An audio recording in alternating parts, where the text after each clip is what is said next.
Yes, very good morning students. How are you all बच्चे?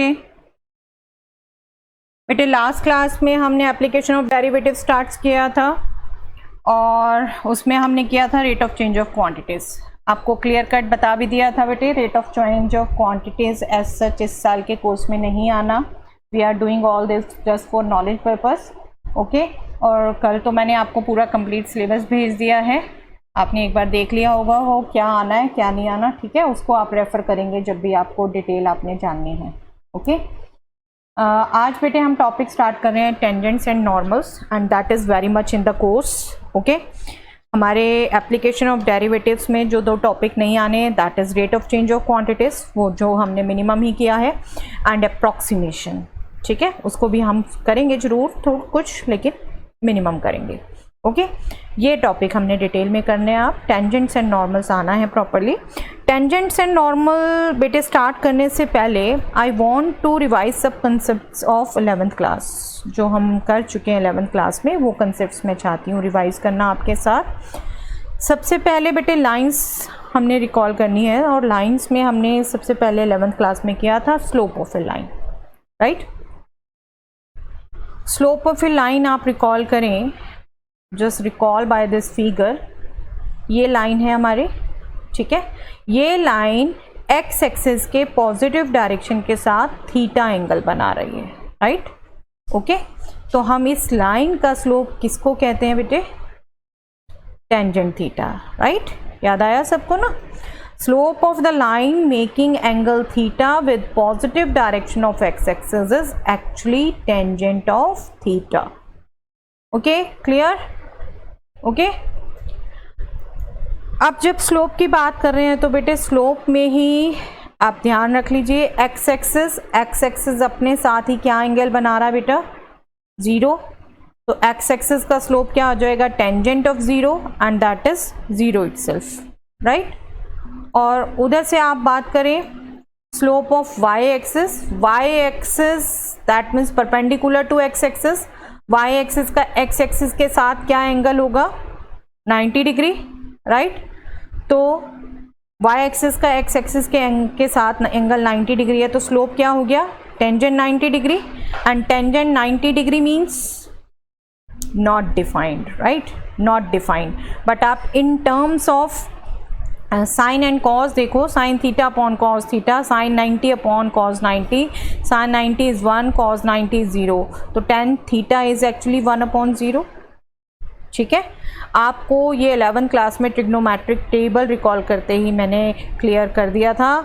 Tangent theta is actually not defined, but इसकी actual calculation में terms क्या है? 1 upon 0, और इसी को हम सिंबल देते हैं इन्फिनिटी, ठीक है।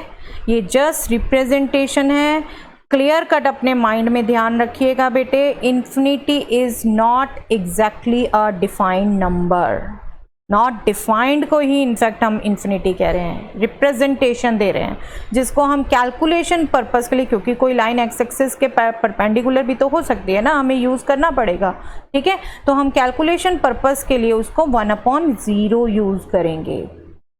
सिंबल से रिप्रेजेंट करना है, इन्फिनिटी करेंगे, okay. But actually it is not defined term, because we know from by 0 we can't defined, ठीक है, ओके, क्लियर। चलिए इसको यूज़ करेंगे हम फ्रिक्वेंटली। और एक जो टर्म यूज़ करेंगे बेटे, अगर 2 पॉइंट से पास कर रही है लाइन, तो उस लाइन का स्लोप क्या होना चाहिए? 2 पॉइंट से पास कर रही है अगर लाइन, तो उस लाइन का स्लोप हम निकालते थे y2 minus y1 upon x2 minus x1। कैसे निकाला था? ये लाइन है, ये एंगल थीटा बना रही है एक्स एक्सिस के साथ, और इन 2 पॉइंट से पास कर रही है। अगर आप इन दोनों पॉइंट से रिकॉल कर लें तो x1 y1 x2 y2 coordinate है, मतलब यहाँ तक जो डिस्टेंस है पहले से वो x1 है, और ये जो आगे डिस्टेंस है कंप्लीट यहाँ तक, दैट इज़ x2। तो ये डिस्टेंस जो हो हमारा, अगर ये एंगल थीटा है, इसके पैरेलल लाइन ज्वाइन कर दी हमने यहाँ, तो ये एंगल भी थीटा होगा, ठीक है। ये लेंथ क्या आ जाएगी? x2 minus x1, right, okay. और दूसरी तरफ इसकी बात करें तो this complete length is y2, इसका ये कोऑर्डिनेट y2 है सेकंड कोऑर्डिनेट, और इसका ये कोऑर्डिनेट y1 है। तो ये लेंथ y1 हो गई, ये कंप्लीट लेंथ y2 है, तो हमें इतनी चाहिए ट्राइंगल में, that is y2 minus y1। तो स्लोप क्या हो गया, tangent of theta in this triangle and tangent theta is perpendicular upon base. तो slope of the line joining these two point x1 y1 and x2 y2 is actually y2 minus y1 upon x2 minus x1। जो बहुत अच्छे से term आपने ध्यान रखनी थी कि हम जिस में से अगर मतलब सेकंड कोऑर्डिनेट में से y को माइनस कर रहे हैं तो x के लिए भी हम सेकंड कोऑर्डिनेट से ही माइनस करेंगे, फर्स्ट से नहीं करने लग जाएंगे। ये साइन वरना बिल्कुल अलग गलत हो जाएगा, अपोजिट हो जाएगा। ठीक है, ये ऑर्डर बिल्कुल मेंटेन करना है आपने। पॉइंट आप चाहिए पहले लो चाहिए बाद में लो, कोई फ़र्क नहीं है, बट दोनों में ऑर्डर सेम आना चाहिए। y2 minus y1 upon x2 minus x1 is also slope. You can also derive it as y1 minus y2 upon x1 minus x2. No issue, but order same होना चाहिए दोनों का। ठीक है, तो ये था स्लोप ऑफ द लाइन, जो हमें कुछ कंसेप्ट यूज़ करने हैं बार बार। इसके बाद हमने कंसेप्ट यूज़ करना है बेटे, इसको आप अच्छे से ध्यान रखेंगे। उसके बाद आपने कंसेप्ट यूज़ करना है different forms of a line. ठीक है, different forms of a line हमने पढ़ी थी 11th क्लास में, उनको एक बार रिकॉल कर लें। फ्रॉम द वेरी बिगनिंग जब हमने कार्टेशियन प्लेन पढ़ना शुरू किया था बेटे, बेसिक इक्वेशंस एक्स एक्सिस की, वाई एक्सिस की। एक्स एक्सिस पर coordinate y is 0, y is equal to 0 itself is the equation of x axis, right. बहुत सिंपल था, इसे ध्यान रखना आपका। देन y एक्सिस की equation x is equal to 0, basic equation of the Cartesian plane. ठीक है, x एक्सिस की equation y is equal to 0 and y axis की equation x is equal to 0। After that comes point slope form. I think आपको नाम से ही याद आ गया होगा बेटे, पॉइंट स्लोप फॉर्म वो लाइन की इक्वेशन जिस पर स्लोप दिया हो हमें और जिस पर एक पॉइंट दिया हो। ठीक है, लाइन का स्लोप हमें पता हो और लाइन पर एक पॉइंट दिया हो, तो उसकी इक्वेशन होती थी बेटे y minus b is equal to m into x minus a. Quickly एक बार रिकॉल करा दूं कैसे आता था बेटे, अभी हमने ये फॉर्म रिकॉल की। ठीक है, हम ये सब मैक्सिमम इक्वेशंस हमने डिराइव की थी स्लोप वाले रिलेशन से ही। ठीक है, m स्लोप दिया हुआ लाइन का, हमने मान लो ये पॉइंट जनरल मान लिया एक्स वाई लाइन पर और ये ए बी पॉइंट है, तो ये कोऑर्डिनेट क्या हो जाएगा y माइनस बी, राइट, और ये कोऑर्डिनेट क्या हो जाएगा x माइनस बी, और स्लोप हमें m दे रखा है तो y minus b upon x minus a is m, जिसको हमने ट्रांसपोज करके ये फॉर्म हमने ध्यान रख ली थी। ठीक है, ओके। चलिए एक और फॉर्म जो हमने की थी बेटे 2 पॉइंट फॉर्म, नाम से पता चल रहा है 2 पॉइंट दिए हुए हैं लाइन पर और 2 पॉइंट दिए हैं, अभी इसी से रिकॉल हो जाता है। ये दोनों पॉइंट हमें दिए हुए हैं, तो लाइन का slope y2 minus y1 upon x2 minus x1 है। हम इसको अगर जनरल पॉइंट एक काउंट कर लें, ये एक पॉइंट है हमारा, तो एक्स वाई पॉइंट और ये पॉइंट, तो स्लोप क्या हो जाएगा y minus y1 upon x minus x1, right. तो हमारी इक्वेशन क्या हो जाती थी y minus y1 upon x minus x1 is y2 minus y1 upon x2 minus x1, जिसको मॉडिफाई करके ट्रांसपोज करके हमने ये फॉर्म याद रखी थी ताकि हमारी सिमिलैरिटी से याद रहे। ठीक है, पॉइंट स्लोप फॉर्म से ही हम सब डिराइव कर लें। और ये आप बिल्कुल ध्यान रखेंगे बेटे, ये x1 y1 लो चाहे x2 y2 लो, कोई रेस्ट्रिक्शन नहीं थी, पॉइंट बिल्कुल लाइन सेम आनी है, लेकिन आप जो भी x कोऑर्डिनेट लोगे वही y कोऑर्डिनेट लोगे। सेम हियर, स्लोप के लिए अगर आप सेकंड कोऑर्डिनेट में से फर्स्ट कर रहे हैं माइनस y कोऑर्डिनेट, तो x कोऑर्डिनेट भी सेम ढंग से ही करेंगे। अगर ऑर्डर चेंज कर लिया आपने तो साइन चेंज हो जाएगा, फिर वो गलत हो जाएगा। ठीक है, यहाँ ये केयरफुल रहना था, आपको जिस पॉइंट के कोऑर्डिनेट लेने हैं दोनों सेम लीजिए, x1 y1 या x2 y2। ठीक है, और जिस कोऑर्डिनेट से आपने न्यूमैरेटर में माइनस करना है उसी से डेनोमिनेटर में करिए। ओके, ये आपको कुछ पॉइंट्स ध्यान रखने थे यहाँ पर। ओके, एक फॉर्म और बेटे, स्लोप इंटरसेप्ट फॉर्म। अगर slope intercept form as such हमने 2 की थी, पर अभी जो मैं मेन रिकॉल करा रही हूँ क्योंकि हमें स्लोप चाहिए। Equation of a line with slope m और y intercept v, y intercept और x इंटरसेप्ट आप रिकॉल कर लें, तो y इंटरसेप्ट मीन्स जहाँ पर वो लाइन y एक्सिस पर कट कर रही है वहाँ से आपको पॉइंट मिलता था। एक्चुअली y इंटरसेप्ट c है, तो दैट मीन्स वो लाइन 0 c पॉइंट से पास कर रही है। राइट और x इंटरसेप्ट दिया होता था तो दैट मीन्स वो लाइन अगर ये c इंटरसेप्ट ही x है तो दैट मीन्स c 0 से लाइन पास करेगी। अभी हम y इंटरसेप्ट की बात करें तो लाइन 0 z से पास कर रही है, स्लोप m है, लाइन 0 c से पास कर रही है, तो इस फॉर्म को यूज़ करके हम ये इक्वेशन डिराइव कर लेते थे y minus c equal to m into x minus 0, जिसको मॉडिफाई करके y equal to m x plus c आता था। ठीक है, हम ये सब अभी रिकॉल कर रहे हैं क्योंकि हम सब यूज़ करने लगे हैं ये। ठीक है, you should remember all this. Clear? y equal to m x plus c was slope intercept form, और मेजर फॉर्म जो लाइन की थी general equation of the line, general equation ax plus b y plus c is equal to 0 where a b c all are constant और real number scalars. Okay, इसको अच्छे से याद रख लीजिए बेटे, रिवाइज कर लीजिए टोटली, फ्रिक्वेंटली यूज़ करेंगे हम इन रिजल्ट्स को। ओके, इसके बाद बेटे हम रिकॉल करते हैं slope of parallel and perpendicular lines. ठीक है, इसकी भी बात की है हमने, क्वेश्चंस भी किए हैं इसके बेस बहुत 11th क्लास में, राइट। पर इससे पहले सबसे पहले मैं बात करती हूँ बेटे जो अभी हमने जनरल फॉर्म की ax plus b y plus c equal to 0, इसको हम अगर इस फॉर्म में लिख लें y equal to m x plus c form में, स्लोप इंटरसेप्ट फॉर्म में, b y equal to minus a x plus c और b से डिवाइड कर देते थे तो दैट मीन्स x का कोफिशिएंट क्या आता था minus a upon b, right. तो हमने उसके बाद डायरेक्टली ध्यान रखा था ax plus b y plus c equal to 0, line का स्लोप क्या होगा minus a upon b, right. इसको अब आप याद रखेंगे अच्छे से। डायरेक्टली हम ध्यान रखते थे कि जनरल फॉर्म से हम कैसे स्लोप निकालते थे, minus coefficient of x divided by coefficient of y minus a upon b, right. अब हम बात करते हैं पैरेलल एंड परपेंडिकुलर लाइंस की। आप रिकॉल कर ले तो दो लाइंस अगर पैरेलल होती हैं तो उनका स्लोप सेम होता है, राइट। पैरेलल लाइंस का स्लोप सेम होता है। फिर हम बात करते हैं परपेंडिकुलर लाइंस की बेटे, तो परपेंडिकुलर लाइंस के लिए क्या होता है, दोनों लाइंस के स्लोप्स का प्रोडक्ट -1, राइट। दोनों लाइंस के स्लोप्स का प्रोडक्ट -1। तो इन अगर कंडीशंस को यूज़ करें, इस लाइन के पैरेलल अगर लाइन की बात कर रहे हैं तो उसका स्लोप भी क्या हो जाएगा minus a upon b, right, क्योंकि इसके सेम ही होगा ना, इसका slope minus a upon B है तो पैरेलल लाइन का स्लोप भी माइनस ए अपॉन बी होगा। ओके, और इस लाइन की अगर हम परपेंडिकुलर लाइन की बात कर रहे हैं, इस लाइन की अगर हम परपेंडिकुलर लाइन की बात कर रहे हैं तो उसका स्लोप क्या होगा, उसका slope minus a upon B से मल्टीप्लाई होके -1 देना चाहिए, राइट। तो वो बी अपॉन ए होगा, B upon A he minus a upon B से मल्टीप्लाई होके -1 देगा, राइट। तो हम ये रिकॉल कर लेते हैं बेटे अच्छे से। Slope of the line perpendicular to this general line is ax plus b y plus c equal to 0 is b upon a, and slope of the line parallel to this general line is minus a upon B.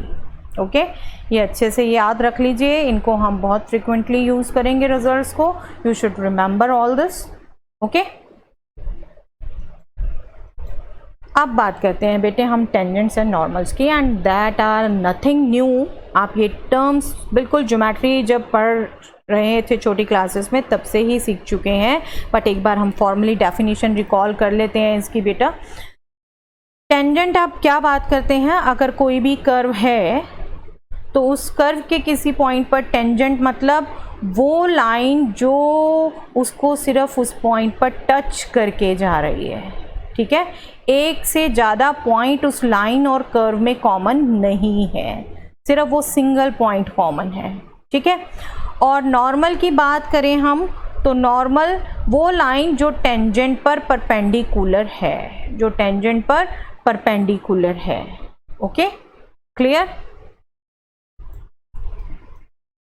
A tangent to a curve is a line that touches the curve at one point, right? And a normal to a curve is a line perpendicular to a tangent to that curve. Okay, simple ये definition थी। Okay, clear? हम बात कर रहे हैं बेटे अब slope of A tangent की। स्लोप ऑफ ए टेंजेंट आप रिकॉल करो तो डेरिवेटिव स्टार्ट करते हुए भी मैंने आपसे बात की थी कि ज्योमेट्रिकल मीनिंग किसी पॉइंट पर डेरिवेटिव का एक्चुअली उस पॉइंट पर टेंजेंट का स्लोप होता है, ठीक है। तब हमने सिर्फ बात की थी, अब हम थोड़ा सा डिटेल डिस्कस करते हैं बेटा। Just see in this figure, ये हमारा कर्व है y equal to f x, ठीक है। ये इस कर्व पर a और b दो पॉइंट्स हैं, राइट। ये a b पॉइंट्स को अगर मैं ज्वाइन करूँगी तो मुझे इस कर्व के लिए एक सीकेंट मिलेगा, राइट। हमारा टेंजेंट तो सिर्फ वन पॉइंट पे टच करता है, ठीक है। अगर दो पॉइंट पे कट कर रहा है तो दैट इज सीकेंट, ओके। तो a b is a secant, okay. अब मैं यहाँ अगर बात करूँ ए के कोऑर्डिनेट क्या है, ए एफ है, राइट। अगर ये मैं डिस्टेंस मान लेती हूँ ए है तो ये कोऑर्डिनेट ए एफ है, और बी के कोऑर्डिनेट मैं अगर ए से मान लेती हूँ एच, मैंने आगे डिस्टेंस लिया तो a plus h, f of a plus h होंगे, राइट। अब सेम जैसे अभी हमने x1 y1 x2 y2 point होने की बात की थी, तो अगर मैं रिकॉल कर लूँ तो ये जो x में x कोऑर्डिनेट में डिफरेंस आएगा, that means delta x, change in independent variable, ये होगा, ठीक है। ये कंप्लीट तो a प्लस एच है, ये a है तो ये क्या हो गया h, ठीक है। तो डेल्टा x जो चेंज इन x हुआ that is h, right. And same here, जब डेल्टा y की बात करेंगे, ये कंप्लीट तो एफ ए प्लस एच हो गया, राइट। और ये इतना यहाँ से यहाँ तक एफ ए हो गया, राइट। तो जब यहाँ से यहाँ तक बात कर रहे हैं तो that is actually change in dependent variable, that means delta y, okay. That will be what, F A plus H minus F A, okay, clear. और दूसरी तरफ आप देखो, ये अगर एंगल थीटा एक्स एक्सिस के साथ, तो ये एंगल भी थीटा होगा, अभी पीछे भी बात की हमने इसकी, राइट, ओके। तो ये सीकेंट लाइन का स्लोप एक्चुअली क्या हो गया बेटे, delta y upon delta x, tangent theta ही होता है ना slope, perpendicular upon base, delta y upon delta x, right, ये हो गया, ओके। और अगर आप इसको समझे थोड़ा सा, अगर मैं b पॉइंट को a से कोइंसिडेंट करा देती हूँ तो ये टेंजेंट बन जाएगी सीकेंट, ठीक है। सिंगल पॉइंट पर टच कर रही है, टेंजेंट हो जाएगी। अब ये B पॉइंट A पॉइंट से कोऑर्डिनेट होने का क्या मतलब, ये जो लेंथ थी ये बिल्कुल ज़ीरो हो गई, राइट। डेल्टा x जो इंक्रीमेंट था वो ज़ीरो हो गया। दैट मीन्स अगर हमें स्लोप ऑफ द टेंजेंट चाहिए तो ये जो स्लोप था इसी पर हमने delta x tends to zero लगाना है, लिमिट लगानी है ना इस पर ही, limit of delta y by delta x tends to zero, ये बन जाएगा ना। अगर हम टेंजेंट की बात करें, ए पर हम b को a तक ले आए हैं, टच कर दिया हमने, बिल्कुल दोनों कोइंसिडेंट पॉइंट हो गए हैं, तब यहाँ टेंजेंट बनेगी, तब वो जो सीकेंट थी वो टेंजेंट में चेंज हो गई, राइट। दैट मीन्स हमने delta x tends to zero कर दिया, right.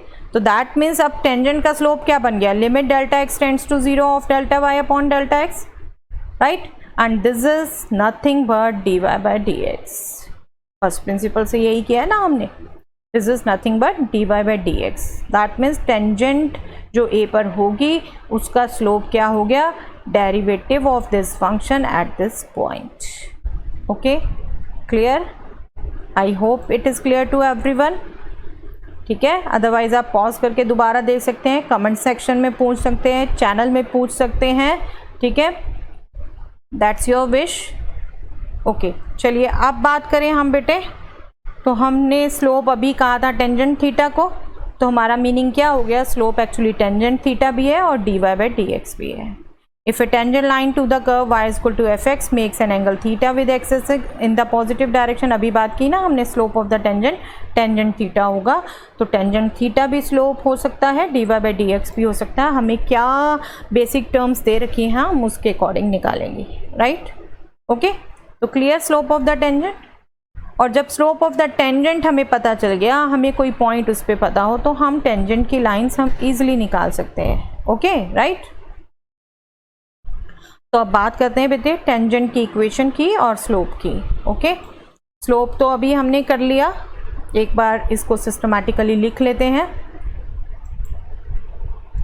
Slope of the tangent to this curve at any general point x y is what, tangent theta, अगर वो थीटा बना रही है लाइन, और या फिर dy बाय dx या फिर f डैश x, ये जस्ट नोटेशन है, ठीक है, अब हमने एप्लीकेशन ही करनी है डेरिवेटिव की, तो हमें ये पता चल गया कि derivative, first derivative is actually slope of the tangent to that curve at that point. Okay, general point पे है तो हमें फर्स्ट डेरिवेटिव निकालना है सिर्फ। अगर फिक्स पॉइंट पे टेंजेंट की बात हो रही है ए बी पर, तो हमें सिंपली क्या करना है, डेरिवेटिव में x equal to a y equal to b put करना है, जिसे हम इस टर्म में अगर लिखेंगे तो f dash a is actually slope of the tangent, right. Okay, अब स्लोप पता है हमें, पॉइंट पता है, तो हम लाइन की इक्वेशन निकाल सकते हैं, दैट मीन्स टेंजेंट की इक्वेशन निकाल सकते हैं, right. y equal to f x curve पर at the point a b tangent की इक्वेशन क्या हो जाएगी, that will be y minus b equal to f dash a into x minus a, right. Clear to everyone? Okay okay, तो first derivative is the slope of the tangent, first derivative at the fixed point is the slope of the tangent at that point, and equation of the tangent at that point will be, we will get it from the point slope form, y minus b is equal to f dash a into x minus a। तो आपको basic अगर 11 का याद है तो nothing harder is this, आपको सिर्फ पता होना चाहिए first derivative is the slope of the tangent। Okay, अब नॉर्मल की भी बात कर लेते हैं बेटा। अब हमने क्या किया, दो परपेंडिकुलर लाइंस हैं तो उनके स्लोप्स का प्रोडक्ट क्या होता है, -1, राइट। और हमें पता है टेंजेंट और नॉर्मल एक दूसरे पर परपेंडिकुलर हैं, तो slope of the tangent into slope of the normal क्या होगा बच्चे, -1, राइट। ओके, तो slope of the curve normal to the curve y equal to f x at this point a b अगर हमें बात करनी है तो वो क्या हो जाएगा, -1 upon slope of the tangent, यही मीनिंग हुआ ना यहाँ से, -1 upon slope of the tangent हो जाएगा स्लोप ऑफ द नॉर्मल, तो -1 upon slope of the tangent, और टेंजेंट का स्लोप हमें x equal to a y equal to b put करके मिलेगा, राइट। ये सिंपल चीज़ एक ही है बेटे, आप किस टर्म से नोटेशन यूज़ करते हो उस नोटेशन को प्रॉपरली लिखने का तरीका बता रही हूँ सिर्फ, ये बार बार dy बाई डी एक्स आप लिखते हो तो उसमें जब आप पॉइंट सब्स्टिट्यूट करते हो तो आप ब्रैकेट में इस ढंग से लिखते हो, और अगर आप फंक्शन f फॉर्म में लिखते हो तो f डैश x लिख रहे हो सिर्फ तो a, अगर x y लिख रहे हो दोनों तो f डैश a b, ठीक है, राइट। बस के सिंपली नोटेशन बता रही हूँ आपको। This is the slope, then equation same, point slope form से हम इक्वेशन भी बता सकते हैं, ए बी पॉइंट पर है और स्लोप हमें पता है ये है, तो इक्वेशन क्या हो जाएगी, y minus b upon -1 upon f dash a into x minus a, right, simple. तो आपको बेसिक पता होना चाहिए कि स्लोप ऑफ द टेंजेंट क्या होता है, स्लोप ऑफ द नॉर्मल क्या होता है, बाकी सब चीज़ें हम 11th क्लास की ही यूज़ कर रहे हैं, ठीक है। ओके, इसको आपकी विश है, आप अगर इसको यहाँ मल्टीप्लाई करके ये माइनस दिस को प्लस में मॉडिफाई करके याद रखो, ऐसे याद रखो, या सिंपल बेसिक से उसी टाइम रिकॉल करो, दैट्स योर विश, ठीक है, that is your basically understanding. और बार बार आपको कहती हूँ कंसेप्ट्स की अगर अंडरस्टैंडिंग अच्छी हो गई तो बेटे क्वेश्चन हमारे पास कोई भी आ जाए वी कैन अटेम्प्ट, ओके। चलिए, यस, ये कंसेप्ट भी यूज़ होना है बेटे क्वेश्चंस में। ऑर्थोगोनल कर्व्स, ऑर्थोगोनल कर्व्स क्या होते हैं, just try to understand by this figure, these two curves I have made are orthogonal, ये एक कर्व है और ये एक कर्व है, इसमें क्या क्वालिटी है बेटे, ये दोनों कर्व इस पॉइंट पे इंटरसेक्ट कर रहे हैं, राइट। इस पॉइंट पर इस कर्व पर जो ये टेंजेंट है और दूसरा इस कर्व पर इस पॉइंट पर जो ये टेंजेंट है, ये दोनों टेंजेंट्स एक दूसरे पर परपेंडिकुलर हैं, ओके, एंड परपेंडिकुलर की ही अदर टर्म है ऑर्थोगोनल, ओके, परपेंडिकुलर को ही ऑर्थोगोनल बोलते हैं हम। तो ऑर्थोगोनल कर्व्स बेसिकली क्या हुए, फिगर से क्लियर हुआ ना सबको, दो कर्व्स इंटरसेक्ट कर रहे हैं जिस पॉइंट पर, उस पॉइंट पर दोनों कर्व पर जो टेंजेंट हैं वो टेंजेंट आपस में परपेंडिकुलर होने चाहिए, okay, this is the standard definition of orthogonal curves. Just recall this, two curves are said to be orthogonal if they intersect at right angle, अगर वो right angle पर कट कर रहे हैं, और curves के right angle पर cut करने का क्या मीनिंग है कि जो उनके point of intersection है उन पर tangent एक दूसरे पर perpendicular होने चाहिए, okay, that means if the tangents to the curves at the point of intersection are perpendicular to each other, clear? Okay, I hope figure से आपको बिल्कुल याद रहेगा ये, ठीक है।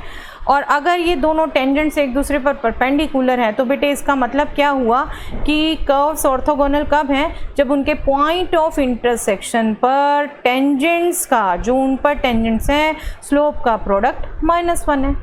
अभी हमने बात की ना, अगर दो लाइंस परपेंडिकुलर होती हैं तो उनके स्लोप्स का प्रोडक्ट -1 होता है। तो हम कह सकते हैं ना, product of the slopes of the tangents to them at the point of intersection is -1. We are going to use this concept. There is a very important question in the exercise which will be do on this concept. Okay, you should remember this also.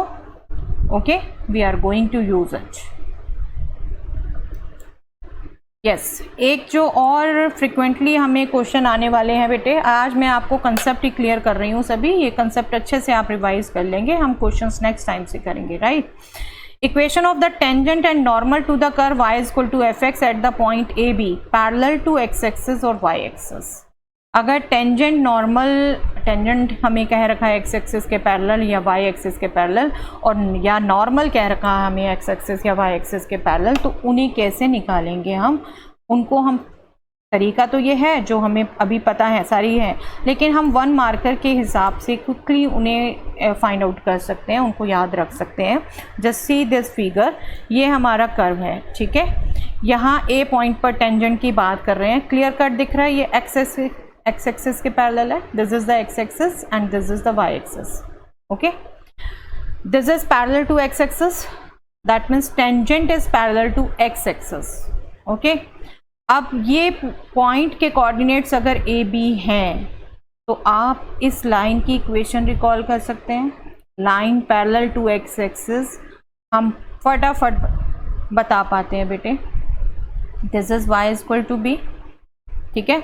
तो इस point पर tangent की equation क्या हो गई, y equal to b, ठीक है, 0b से पास हो रहा ना ये, y इक्वल टू बी। अभी हमने रिकॉल किया था लाइंस की इक्वेशन अगर इंटरसेप्ट फॉर्म में दी हो तो, ठीक है। और इसी के परपेंडिकुलर है नॉर्मल, और वो भी ए बी से पास हो रहा है, तो दैट मीन्स ये परपेंडिकुलर, इसकी इक्वेशन क्या आ जाएगी, x इक्वल टू ए। ये y एक्सिस के पैरेलल है, और y एक्सिस के पैरेलल इक्वेशन होती है x equal to some constant, और वो कांस्टेंट होता है ये डिस्टेंस, और ये डिस्टेंस क्या है, a।